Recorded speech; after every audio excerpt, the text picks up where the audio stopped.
Hi, I'm Lynn. Welcome back to Cooking with Lynn. I hope you've been watching my videos and enjoying them and trying some of the stuff that I've been making. Today I'm baking. I'm going to make some Irish soda bread just in time for St. Patrick's Day.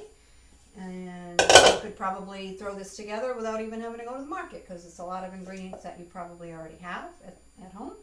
I'll tell you what you need and then let's get started. So we need flour, just regular all-purpose flour, sugar, baking soda, salt, butter, and buttermilk, and raisins, which I'm using golden raisins. You can use regular raisins or currants or whatever. I'll leave it out completely.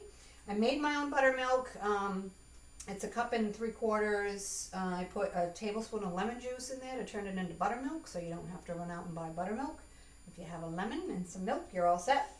So let's get started. I'm going to start with 4.5 cups of flour and mix the dry ingredients together, and then we'll turn it into bread. This is not a yeasted bread, so there's no yeast involved. There's no proofing or rising, whatever you want to call it. And so it's a quick bread. You know, and some people, like, it might not be something that you would make all year, but a lot of people like to follow traditions and get sort of in the spirit of whatever, even if you're not Irish. Some people like to do that. Have corned beef and cabbage, which I personally don't like, but I always make it for my husband because he likes it. So that's that. So we're just going to put in a teaspoon of salt and a teaspoon of baking soda.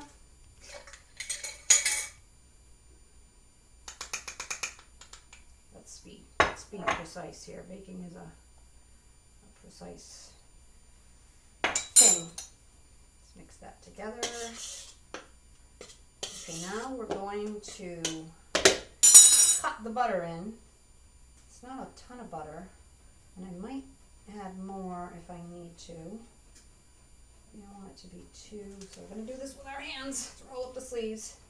So cutting in the butter with your hands means, if you have a pastry cutter, you can do that with that too, but you're mixing the flour with the butter. So you're getting, kind of break up the butter and incorporating it into the flour. So you just want to keep going until it's all sort of not pats of butter anymore. It's sort of mixed together. And you can feel the flour getting incorporated into the butter, or the butter getting incorporated into the flour. It's kind of fun. You could do it in a food processor too if you wanted to, if you were in a hurry, or you just don't want to get your hands in it like this. Okay, so just until you can't really feel any big things of butter anymore. Just keep kind of like do that until it's not big wads of butter anymore. It doesn't have to be perfect because you're still going to feel some butter in there. All right, I think that's. So if you watched the video that I did with my son where he made rough puff pastry, you saw him do this. He used a lot more butter. But yeah, I think we're just about there. Now, I'm a mess. Of course, anytime I work with flour, it's just all over me. Anyway, that's okay. I need an egg. Hang on. I have to grab an egg.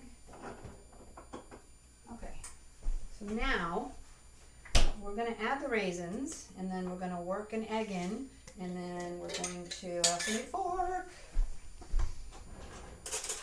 We're going to work in the egg and the milk in there.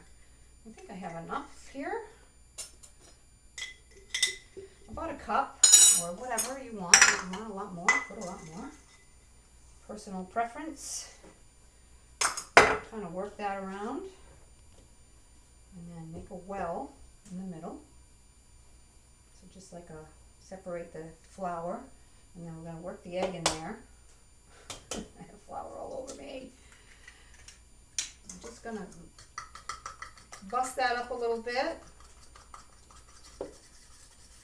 And then we're going to start adding the buttermilk to that.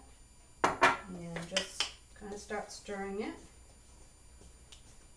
And you're looking for a kind of dry, shaggy dough. So it'll be not super wet and sticky, but shaggy looking. I'll show you what that looks like. I think I'm gonna have to change my shirt before I go to work because I'm covered in flour. Okay, a little more.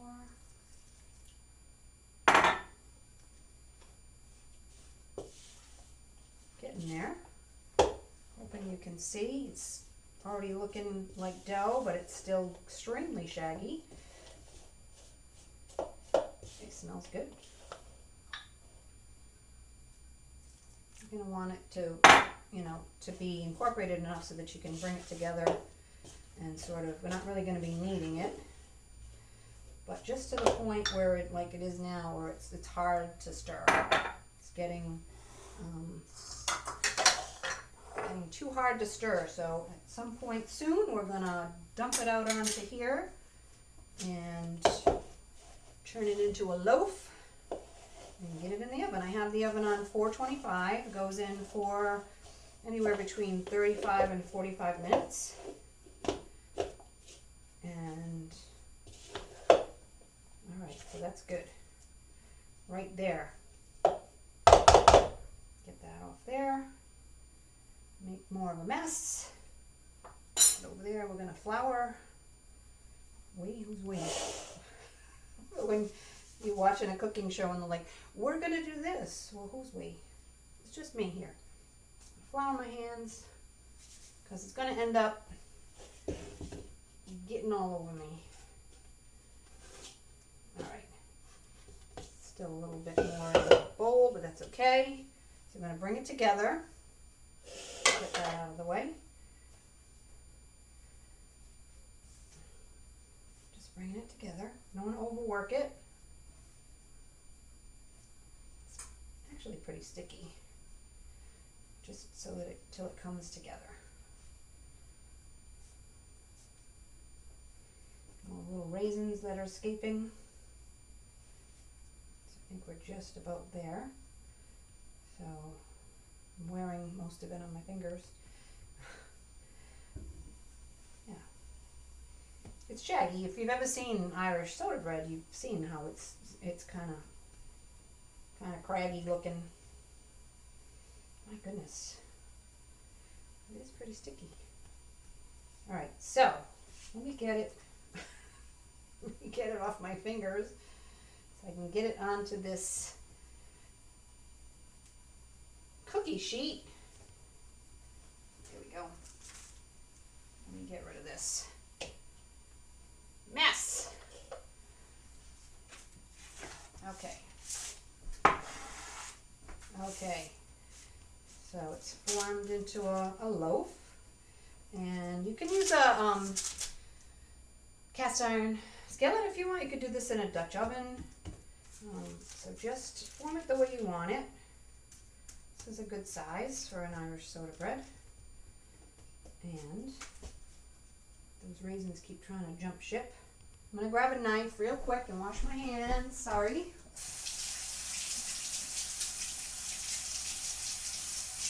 Talk amongst yourselves.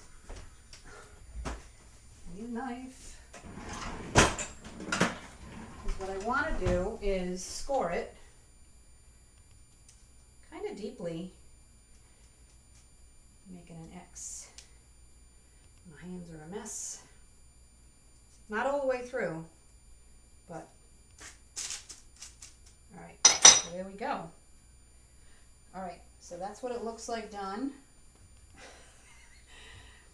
I'm gonna go in the oven with it, and we will be right back. Hello again, I am back, and Irish soda bread out of the oven. It's nice and brown and it's cooked through. So how you can tell if it's cooked through, you want to get down into the center of it. So a toothpick might not be the best thing to do to test it, but kind of like a cake, you stick something in it, and if it comes out clean, it's done. So I kind of just stuck that in there, and it's nice and clean, so I'm pretty sure it's done. It was in there for 40 minutes, so I had said 35 to 45. That's just about right. And it's probably too warm to cut it, but I'm going to do it anyway.